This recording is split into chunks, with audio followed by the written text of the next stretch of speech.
Bonjour tout le monde, bienvenue à Golden Record. Aujourd'hui, on a un format un peu différent. On veut vous faire une petite capsule sur un outil tierce de Power BI qui s'appelle Bravo, qui est fait par SQL BI. Il y a vraiment des features intéressants, qu'on peut analyser le modèle, formater le DAX, jouer un peu avec les tables de calendrier. Puis aujourd'hui, ça va être Carl qui va nous présenter ça. Comment ça va, Carl? Ça va très très bien, toi? Ça va très bien, très bien. Es-tu prêt à partir ça? Oui, tout à fait. Fait que je vais vous présenter justement mon écran pour qu'on soit capable de regarder un petit peu ensemble à quoi ressemble Bravo. Donc, Bravo, c'est un outil qui va nous permettre d'améliorer un peu nos performances en termes d'analyse et de rapidité de conception dans Power BI. Ça se décline vraiment en quatre parties, pas toutes égales, dans le sens qu'il y en a qui sont plus complexes que d'autres.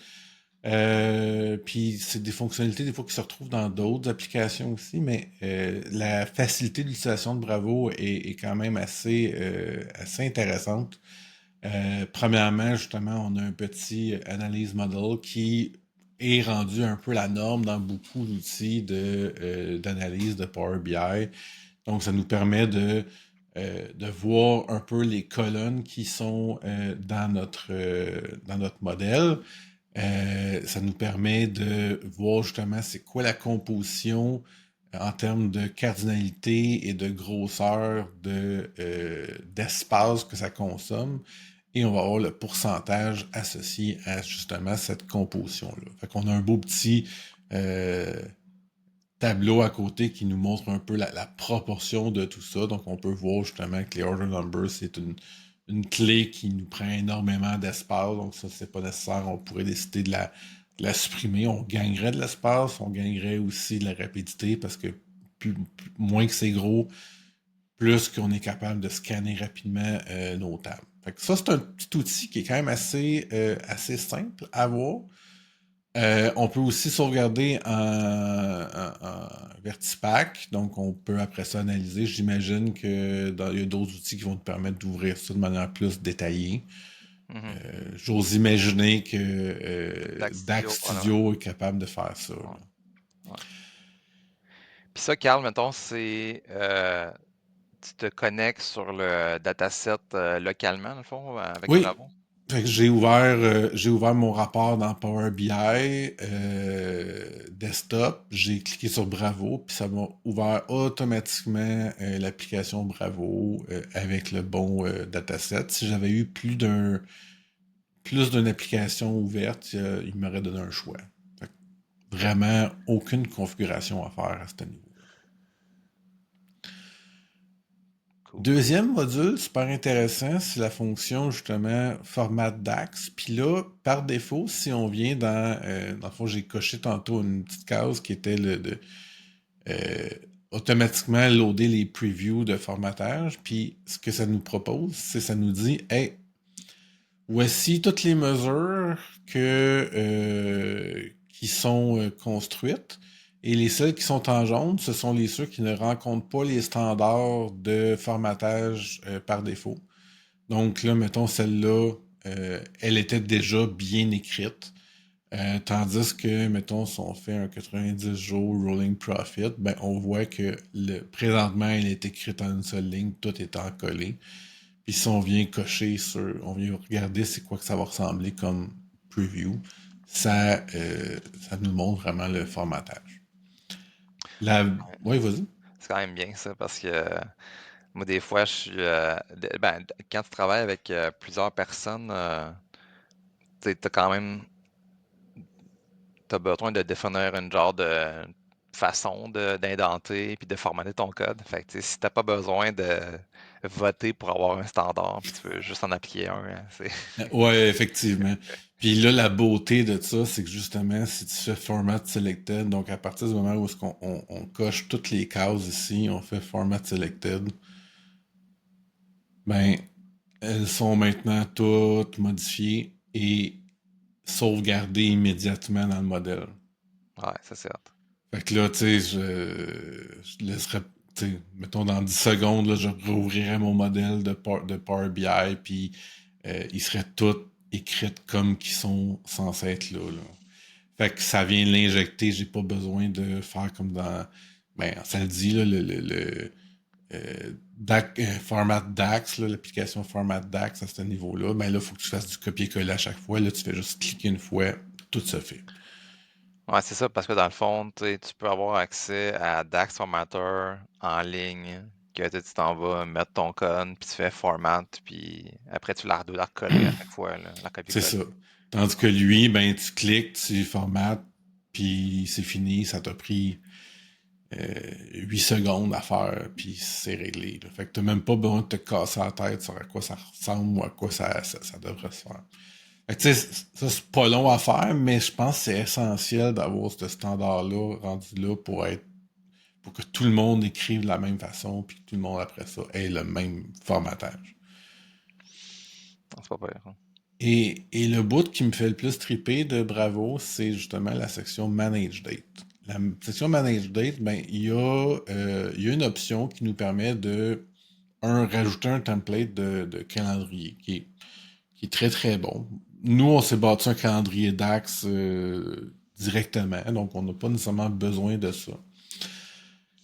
Mais ce que je trouve qui est vraiment le fun, c'est la fonction, ben, aller chercher les holidays, là, tout ce qui est congé férié des pays, ça peut être super intéressant. Puis de la manière que la table est bâtie, est vraiment bâtie pour être capable de expendable, dans le sens on peut rajouter les fériés qu'on veut après ça. Hmm. Mais c'est la section Time Intelligence. Fait que si on vient faire un preview de Time Intelligence ici, ce que ça vient nous dire, c'est que, mettons, si on regarde dans la. Il va nous créer à peu près tous les types de time intelligence possibles pour chacun des champs euh, mesures ou euh, et- peu importe, là, comme mettons là, il va nous faire OK, c'est quoi ton grow pour ta mesure qui est pourcentage of all un pourcentage of all orders. Fait que là, il va nous proposer justement toutes nos mesures. Il va nous pondre les mesures de time intelligence en lien avec ça. Puis il va nous les faire pour tous les types. Fait que là, il y a grow, moving and roll, grow. Fait qu'il va tout nous les faire. Ouais, quand même. Fait que, oui, il en fait énormément, probablement beaucoup plus que tout ce qu'on aurait besoin normalement. Sauf que l'avantage, c'est que, ben, justement, tu le fais, puis t'enlèves ce que t'as pas besoin après. Ouais, à fond. Tu sais, C'est- pour quelqu'un qui commence, puis qui se pose des questions, puis qui veut pas nécessairement se casser la tête sur ça, ou qui veut avoir des idées, ça devient super intéressant de faire juste un apply, puis une fois que ça l'a updaté ton modèle, d'aller voir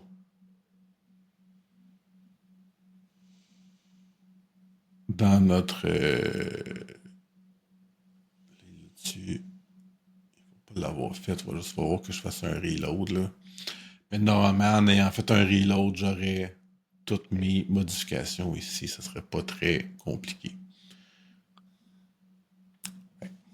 Moi, je trouve que pour quelqu'un qui commence puis qui sait pas trop ce qu'il fait, ça devient une espèce de bibliothèque de possibilités qu'il a juste besoin de piger dedans puis qu'il enlève ce qu'il n'a pas besoin.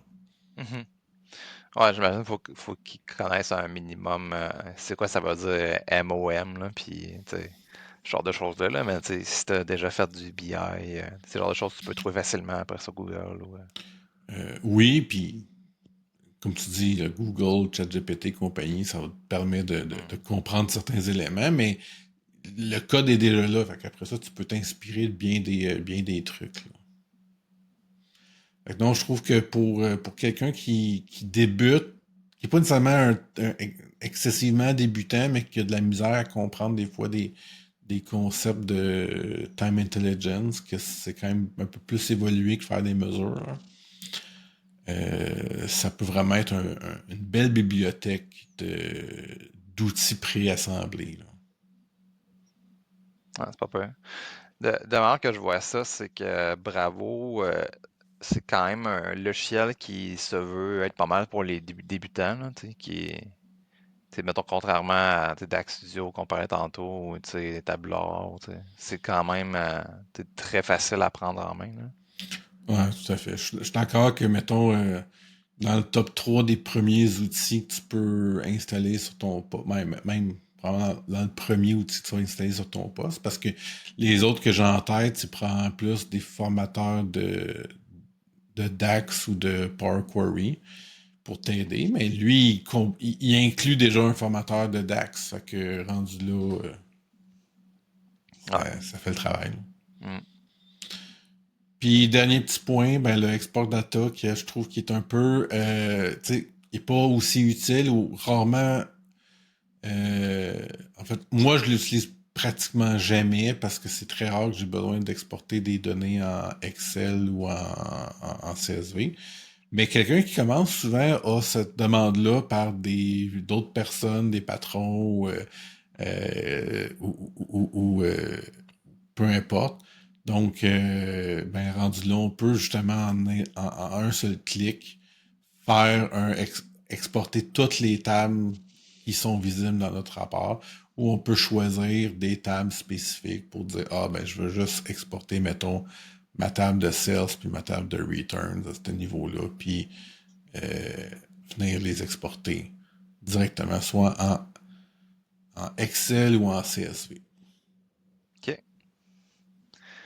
Ouais, c'est quand même pratique, là. Des fois, tu sais, quand tu veux faire des tests ou tu sais, tu veux envoyer du data à quelqu'un pour qu'il check de quoi, tu sais, genre Ah, s'il y a des, tu sais, des transactions qui te manquent dans ta table de vente ou tu sais, c'est pour tout à fait. débugger. Ben, puis c'est surtout parce que c'est facile. Tu sais, on n'a pas besoin de sélectionner rien. C'est deux clics. Fait que le mot d'ordre dans Bravo, c'est simplicité. C'est d'ailleurs pour ça que je recommande. Cool. Excellent, ça. Fait que ça va être la fin de notre capsule. On va se retrouver sur une autre capsule. On va faire des petits formats comme ça pour vous un peu plus technique avec partage d'écran pour essayer Ouais. de donner plus de définition là-dessus. Donc, oubliez pas de vous abonner à notre chaîne. Oubliez pas aussi non plus, abonnez-vous à Maverick, notre commanditaire. On le remercie pour ce qu'il fait pour Mm. nous à ce niveau-là. Fait que Maverick Analytics, les liens Ouais. vont être en commentaire. Yes. Fait que c'est dans les prochains outils, on veut parler de, entre autres, DAX Studio, Measure Keller, Carl, tu vas en parler. On a aussi peut-être Tabular Editor. Fait que plein de petites capsules sur les logiciels qu'on utilise dans notre day-to-day. Ok. Yes. Super. Bye Merci bye, à beaucoup. la prochaine. À la prochaine.